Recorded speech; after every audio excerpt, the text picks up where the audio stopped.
유나, 안녕하세요. 동희쌤입니다. 이번 시간은 국가의 권위 단원에서 다루고 있는 여러 사상가 중에서 아리스토텔레스에 관해 함께 공부해 보겠습니다. 교과서나 교재에는 맹자, 묵자, 한비자 등 몇몇 사상가를 다루고 있긴 하지만 다른 단원의 내용과 중복되기도 하고 국가의 권위 단원에서 별도로 출제되진 않기에 생략하도록 하겠습니다. 그 중에서 아리스토텔레스의 국가가는 잊을만 하면 출제되는 경향이 있게 관련 내용을 다루고 다음 내용으로 넘어가 보도록 하겠습니다. 본 내용부터는 영상 제작 시간을 줄여보기 위해 부득이하게 직접 녹음을 하지 않고 AI 기능을 활용하여 목소리를 생성해서 제작했습니다. AI 목소리가 조금 어색한 부분이 있어서 강의 영상 시청에 많이 거슬린다면 댓글로 의견을 말씀해주세요. 다음 영상 제작에 참고하겠습니다. 우리는 살면서 여러 사회적 관계를 형성합니다. 가까이는 친구와 가족이 있을 것이고 멀리는 업무로 마주치는 직장 동료나 상사 혹은 여러 직원들이 있을 것입니다. 그 중에서 친구와 가족은 자연스럽게 만들어집니다. 담임 선생님이 억지로 붙여놓는다고 해서 친구가 되는 것은 아니고 주변에서 아무리 엮어주려고 해도 연인으로 이어지지 않는 경우가 많습니다. 이처럼 인간은 공동체 안에서 다른 사람과 관계를 맺으려는 자연스러운 본성을 지니고 있습니다. 아리스토텔레스는 이러한 인간의 사회적 본성에 의해서 자연스럽게 국가가 형성되었다고 파악하고 국가의 권위는 인간 본성에 의해 지니게 된다고 주장합니다. 인간의 공동체 중에서 가장 기본적인 공동체는 가정입니다. 가정에서 부부의 연을 이루고 자녀를 출산하고 양육하며 사회로 나아가도록 이끌어주기 때문이죠. 각 가정에서는 생계를 유지하기 위해 다양한 일을 종사합니다. 아리스토텔레스는 고대 그리스인이니까 고대인의 관점에서 본다면 어떤 가정에서는 농사를 지을 것이고 어떤 가정에서는 돼지를 기를 것이고 또 다른 어떤 가정에서는 그릇 같은 것을 만들 것입니다. 그런데 한 가정이 현실적으로 농사도 짓고 돼지도 기르고 동시에 그릇도 만들 수는 없습니다. 그러니까 한 가정 내에서 모든 물품을 다 생산할 수는 없습니다. 즉 하나의 가정만 있다고 해서 스스로 자족할 수 없습니다. 따라서 어떤 가정은 생계를 유지하기 위해서 필연적으로 다른 가정과 연계를 해야 할 것입니다.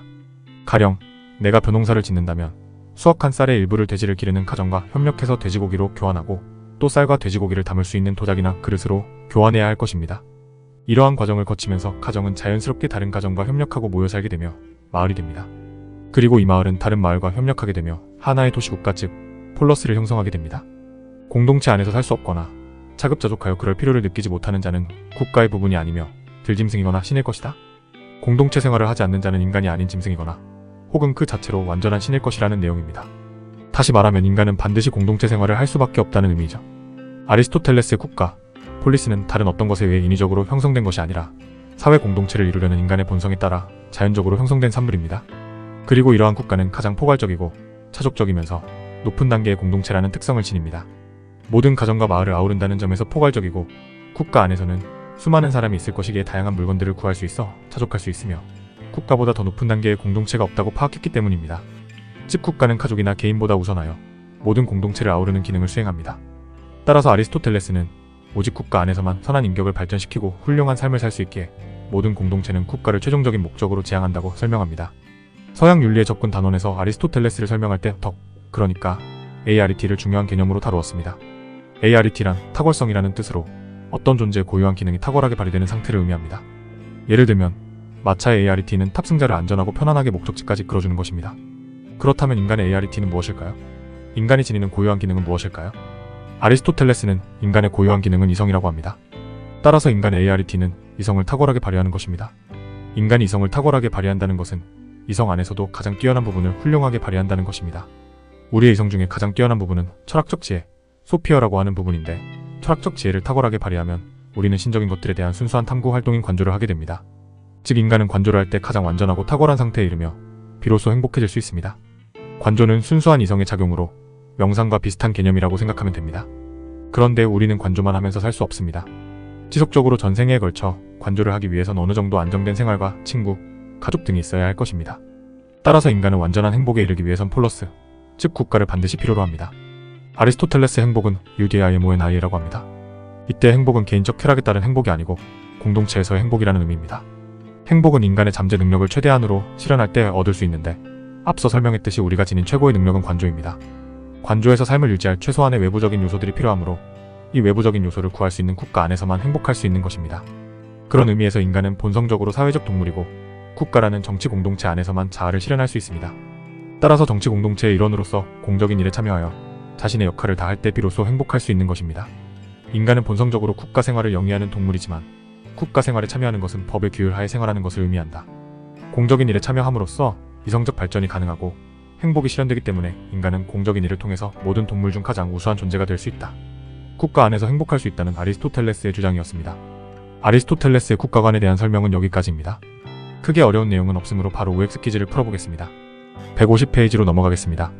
첫 번째 문단 보겠습니다. 국가는 인위적으로 만들어진 사회적 산물이다.